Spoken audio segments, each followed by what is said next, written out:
আজকে আমি পুঁই শাকের চচ্চড়ি বানাবো মাছের মাথা দিয়ে, খুব অল্প মশলা দিয়ে। চলো আজকে দেখে নিই কীরকম করে আমি রান্নাটা করছি।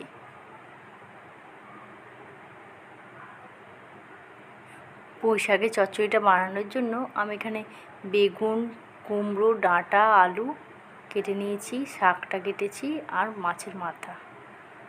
আর আমি এখানে ফোড়নের জন্য 5 ফোড়ন, শুকনো লঙ্কা নিয়েছি, সর্ষের তেলে রান্না করব। আর এটা আছে চিনি অল্প, আর এটা ধনে গুঁড়ো, আর এটা আমার জিরে গুঁড়ো, আর হলুদ গুঁড়ো আর নুন।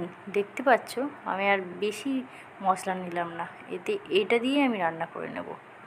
কড়াটা গরম হয়ে গেছে, এবার আমি কড়ার মধ্যে তেল দিয়ে দেব।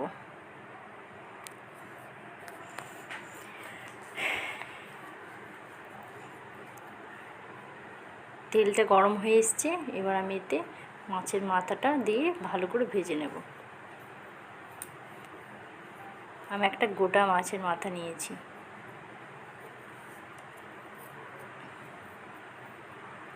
উল্টে পাল্টে ভালো করে ভেজে নিতে হবে মাছের মাথাটা,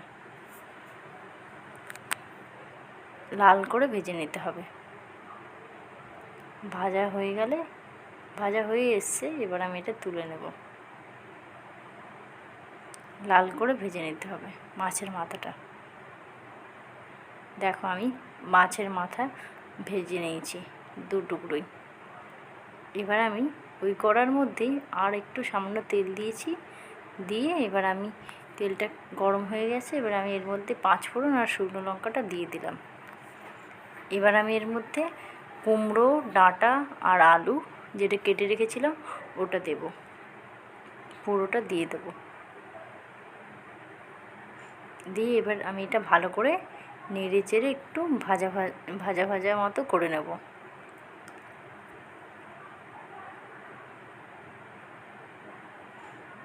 এবার আমি এর মধ্যে, এটা একটু ভাজা হয়ে গেছে, এবার আমি এর মধ্যে বেগুনগুলো সবটা দিয়ে দিলাম। দিয়ে আমি এটা ভালো করে ভেজে নেব। আবার সবজিটা একটু ভালো করে ভেজে নিতে হবে তেলে, তাহলে টেস্টটা ভালো। সবজিটা আমার ভাজা ভাজা হয়ে এসছে, এবার আমি এর মধ্যে ধনে গুঁড়ো দিয়ে দেবো 1 চামচ ভর্তি করে। এবার আমি এর মধ্যে জিরে গুঁড়ো দেব। জিরে গুঁড়োটা একটু কম দেব আর ধনে গুঁড়োটা একটু বেশি দেব। দিয়ে ভালো করে আমি নেড়ে নেব। নেড়ে ভালো করে 1 মিনিটের মতো কষে নেব।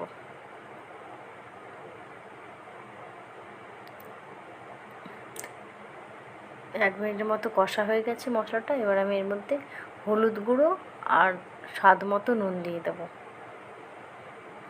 তোমরা দেখতে পাচ্ছ বেশি মশলা আমি ইউজ করছি না, কিন্তু পুঁই শাকের চচ্চড়িতে বেশি মশলা লাগে না, এটা দিলেই হবে।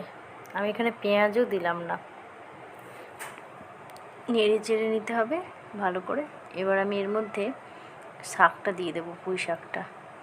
আমি এর মধ্যে এক্সট্রা জলও ইউজ করব না, এই শাকের যে জলটা বের হবে আর এই নুনের জন্য যে জলটা বের হবে ওতেই রান্নাটা হয়ে যাবে। এবার ভালো করে নেড়ে চেড়ে নিতে হবে।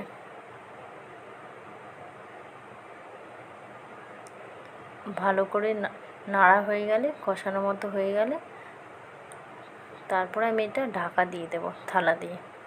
দেখতে পাচ্ছ একটু কষা মতো হয়ে গেছে, মশলাটা ঠিক হয়ে গেছে, রেডি হয়ে গেছে। এবার আমি এটা ঢেকে দেব, আলুটা আর ডাঁটাটা সেদ্ধ হয় যাতে। ঢেকে দিলাম। এবার আমি 2 মিনিট পরে ঢাকাটা খুলে দেখব হয়েছে নাকি। ভালো করে নেড়ে চেড়ে নিতে হবে প্রথমে। এটা এখনও তৈরি হতে একটু বাকি আছে, ভালো করে নেড়ে নিতে হবে। এবার আমি অল্প সামান্য চিনি দিয়ে দিলাম, যাতে চচ্চড়িটা একটু মিষ্টি মিষ্টি লাগে। কুমড়ো আছে তো তাই, আর শাকের চচ্চড়িতে একটু মিষ্টি দিলে ভালো লাগে খেতে। এবার আমি এটা ভালো করে নেড়ে চেড়ে মিক্সড করে নিলাম।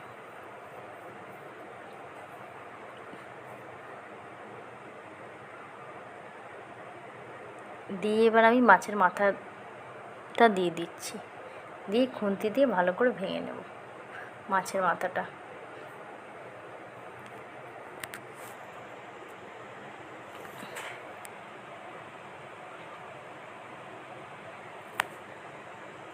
এবার ভালো করে নেড়ে চেড়ে নিতে হবে।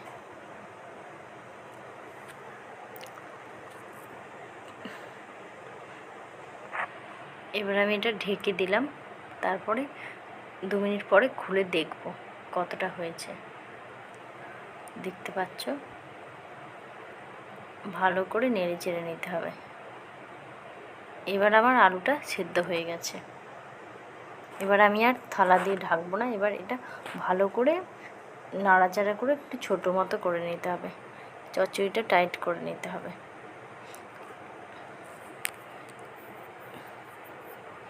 এবার আমি এটা আর একটু নাড়বো, নেড়ে নেড়ে টাইট করে নিতে হবে। একটু খুন্তি দিয়ে চেপে চেপে দিতে হবে, দিয়ে এটা আমার চচ্চড়িটা একটু লটপটে করে নিতে হবে, মাখো মাখো। চচ্চড়িটা হয়ে গেছে, এবার আমি এটা নামিয়ে নেব। দেখো কত সুন্দর তৈরি হয়ে গেছে।